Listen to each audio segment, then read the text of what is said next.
Selamat sore ya. Ini sekarang cuaca lagi mendung banget. Dingin serasa di Eropa. Aku ketemu dengan dua Ruth Fumiko dan Julie Samosir ya. Dua-duanya satu kerja di Kedutaan Besar Prancis dan satu lama di Jerman ya, dan dua-duanya B2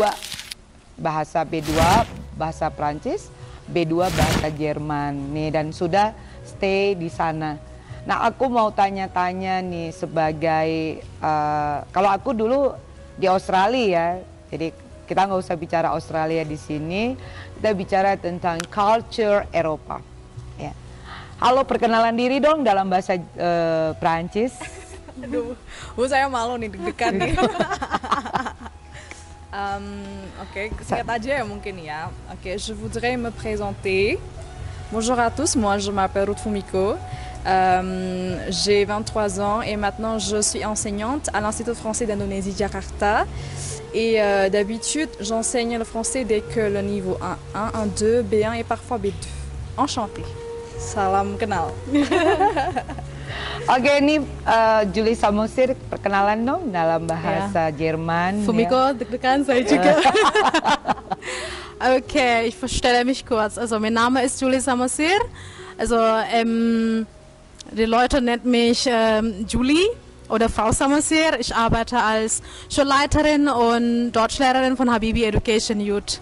Genau, ja, das war alles von mir. Iya. Kebetulan saya sudah pernah ke Prancis, saya sudah pernah ke Jerman ya, dan ke berbagai negara lain di Eropa. Sebenarnya apa sih beda budaya Prancis dan Jerman? Saya dengar-dengar kalau di meja makan juga beda ya, Mbak Fumiko ya? Kayaknya sih beda ya. Iya, gimana kalau dari Prancis dulu deh? Ke Prancis dulu. Oke, kalau di Prancis sih ini ya, budaya makannya lebih lama. Di meja makan itu kita bisa 2-3 jam. Normalnya mungkin 3 jam mungkin ya. 3 jam di rumah. 3 jam, like literally di depan meja makan kita makan bersama gitu. Poinnya adalah bukan karena apa ya, bukan karena buang-buang waktu ya, tapi karena di meja makan itulah kita punya bonding dengan satu sama lain. Mau itu keluarga atau kawan atau rekan kerja dan lain sebagainya, di meja makan itu tempat kita untuk pulang. Jadi home-nya itu di meja makan. Jadi ketika misalnya karena itu budaya ya, dari kita misalnya orang Prancis dari dia kecil sampai besar kan budayanya seperti itu. One day ketika dia ada problem, dia tahu tempat pulang itu solusinya di meja makan. Mereka bicara, komunikasi sih sebetulnya, bukan Jadi mulai dari sarapan, kemudian makan siang, makan ya, malam juga, makan malam juga seperti itu. Iya. Kalau yang lain? Kalau yang lain, budaya yang berbeda dengan negara Eropa lain? Mungkin kalau Prancis yang saya tahu dia negaranya ini ya, seni sekali gitu. Maksudnya dia artnya lebih kuat. Mungkin beda ya dengan Jerman yang mungkin lebih ke teknologi ya. Bekerjanya teknik sekali. Kalau Prancis lebih ke seni, lalu karya sastra. Yang paling kerasa juga karya sastranya juga banyak. Seperti itu. Coba cerita tentang Jerman, kan sudah 8 tahun di Jerman ya. Kalau Jerman tuh apa? Nggak harus di meja makan. Apa sih yang lebih ininya dengan budaya-budaya Jerman yang berbeda dengan Indonesia misalnya, dengan culture lain? Mungkin yang dari meja makan dulu. Kalau misalnya di Prancis mungkin banyak orang yang makan sampai 2-3 jam gitu. Kalau di Jerman ya mereka lebih ke masaknya sama dengan keluarganya, habis itu makan bareng kayak gitu. Dan untuk beberapa pekerja mereka jarang untuk bawa makanan dari rumah, tetapi untuk kumpul dengan kolega lain mereka akan makan di kantin gitu. Beda sama kita orang Indonesia yang pasti bawa bekal dari rumah untuk menghemat biaya. Sebenarnya di Jerman juga mereka cukup menghemat, tetapi mereka juga menghargai komunikasi dengan teman, dengan partner kerja. Jadi mereka lebih memilih untuk makan di kantor gitu. Dan satu, di sana kan cukup dingin ya, baik di Prancis maupun di Eropa pasti dingin. Jadi mereka pasti sedingin Salatiga kagak? Salatiga dingin. Tetapi kalau winter kan atau Herbst atau Frühling dingin banget di sana, dan mereka harus makan siang itu dengan yang panas. Jadi kalau misalnya itu saya pernah dengar teman saya menghukum narapidana di sana dengan cukup dengan kasih mereka makan siang dingin, itu sangat menyakitkan buat narapidana, hanya seperti itu. Itu kulturnya, pentingnya makanan hangat di siang hari. Karena pagi mereka cuma makan roti, malam juga makan roti. Nggak tahu kalau di Prancis ya, tapi di sana adalah pagi dan malam selalu makanan yang dingin seperti roti. Tetapi kalau malam itu wajib dan mutlak harus hangat. Kalau tidak hangat itu bukan orang Jerman gitu. Kalau siang makanan hangat juga enggak? Iya, siang wajib makanan hangat gitu. Sarapannya juga. Pokoknya kalau makan. Kalau sarapan enggak. Oh. Karena misalnya kalau kita di Indonesia makan kuak itu ya, makan apa? Sereal itu kan harus yang hangat, pakai susu panas. Di sana dengan susu dingin, makanya saya seminggu sakit perut di sana. Karena dikasih, kalau bisa sereal, dikasih apel, pisang, dikasih air dingin gitu, kok bisa gitu. Ternyata seminggu sebulan kita jalan lebih enak gitu. Waktu saya bawa ke sini, orang tua saya bahkan komplain kenapa makan yang dingin-dingin di pagi, harusnya kan hangat supaya tubuh kita hangat. Enggak, mereka enggak ada. Jadi saya juga punya pengalaman waktu saya stay di Australia, Frau Julie dan Frau Fumiko ya. Waktu itu pas waktu sarapan nih ceritanya, first time saya datang, tiba-tiba tuh susu dan anggur. Saya pikir akan ada makanan lain. Selain itu. Ternyata enggak. Ternyata sarapan besoknya lagi susu dan sereal, selesai. Nah kemudian makan siangnya itu cari nasi nggak ada ya, kentang dengan steak, ini dengan ini. Ya cuman 7 hari udah nyari-nyari nasi sampai ke Chinatown. Nah kalau nasi di sana rice bagaimana kalau di Jerman? Kalau nasi ada nasi mahal seperti nasi Thailand, itu seperti nasi kita. Tetapi kalau anak kos ya, saya dulu ngekos ya, pasti cari yang murah, nasi-nasi yang beda sama nasi kita, jadi harganya lebih miring. Tapi nasi pasti ada. Pasti ya. Pasti ada. Tapi ini enggak, karena kalau saya akhirnya saya bisa tidak makan nasi 1 tahun. Karena saya pernah kuliah di luar atau tinggal di luar gitu ya, pernah belajar. Jadi saya di Indonesia pun nasi itu enggak sebuah keharusan untuk saya makan.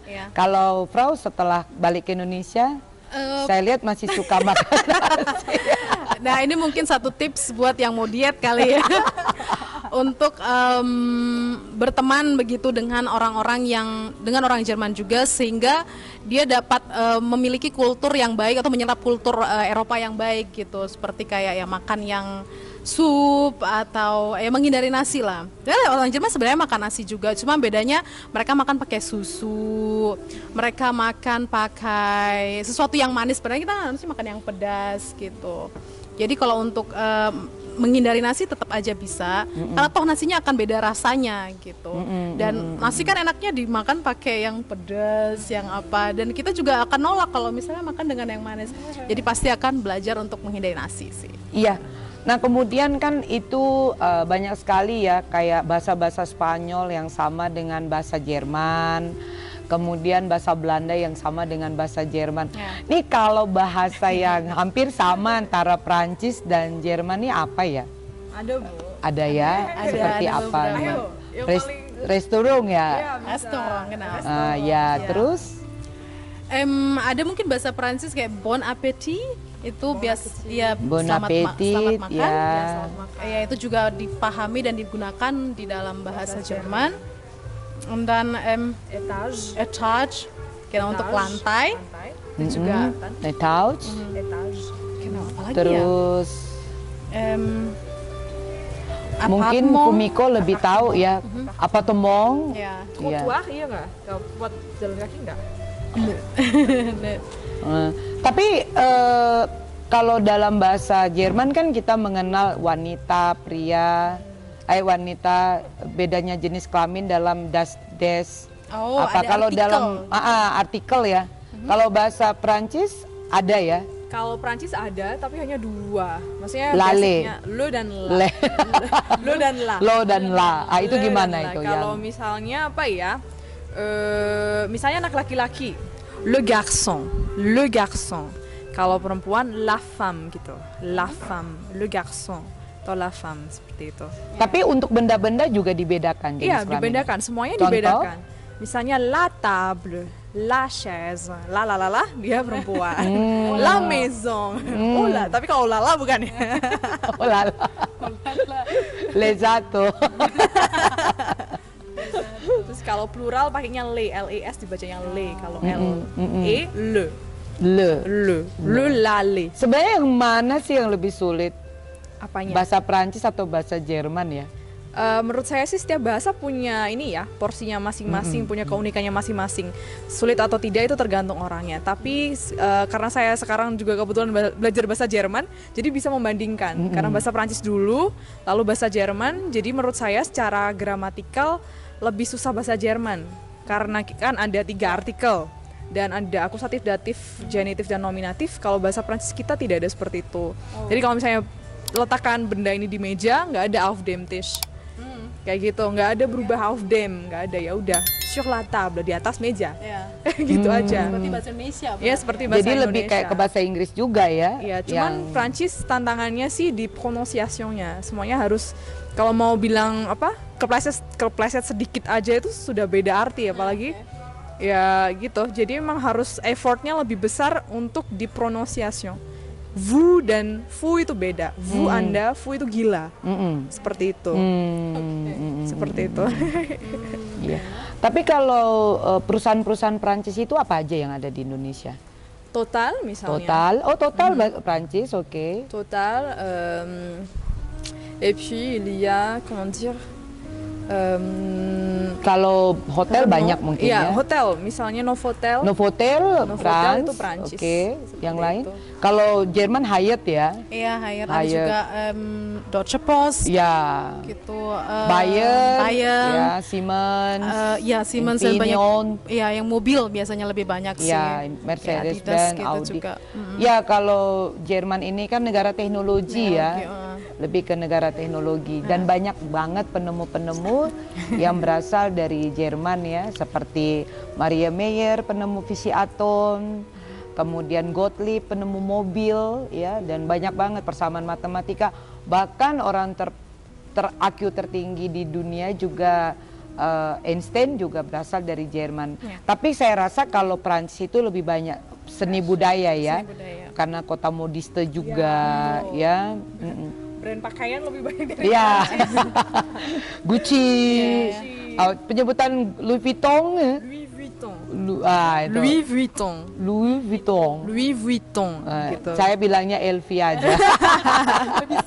Lebih singkat. Yang lain? Yang logonya YSL itu. Ya, coba itu. Itu Yves Saint Laurent. Yves Saint Laurent. Artinya apa itu? Nama orang kan? Yves Saint Laurent. Yves Saint Laurent. Terus yang apa namanya biasa orang panggil Chanel itu Chanel. Oh, Chanel. Oke, yang lain? Hermes misalnya. Hermes.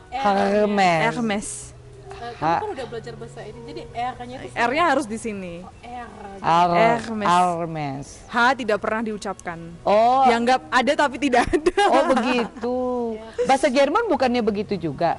Bahasa Jerman juga, tetapi tetap ada juga yang pakai R gitu. Sekarang kan tergantung, misalnya kayak dari Bayer. Kalau penyebutan BMW apa? BMW, gitu, BMW. Genau. Kalau kayak VW gitu kan, VW. Kan bukannya huruf W itu apa kalau? Iya V, tapi dibacanya V gitu. Kayak Volkswagen, VW. Bukan V, bukan, tapi agak di V gitu. Iya. V. Iya benar. Kalau penyebutan kayak banyak tas-tas yang mahal-mahal itu kan juga selain YSL, apa yang lain-lain itu gimana? Bonia tetap ya? Gimana Bu? Bonia tetap ya. Yang lain? Yang lain apa lagi Bu? Misalnya Bu, saya nggak apa. Apa ya kalau yang lain itu? Yves Saint Laurent, Chanel, Coco Chanel. Di Prancis itu kan ada banyak sekali. Misalnya ada L'Oreal, Dior, Garnier, yang biasa kita buat cuci muka. Seperti itu. Terus ada apa namanya, Michelin yang ban mobil itu. Juga ada President itu sepertinya keju kalau nggak salah ya. President. Terus Bell juga berarti. Iya. Terus ada ini lagi apa? Supermarket itu Carrefour ya. Biasanya kita Carrefour. Iya. Kita bilangnya Carrefour. Carrefour, oke, Carrefour. Carrefour. Perempatan. Iya, itu France. Oke, yang Gitu, en lain? français. Terus ada Danone, Danone ya, minum Danone. makanan anak kecil. Coklat. Berry, seperti itu dan lain sebagainya. Masih ada banyak sekali. Gitu.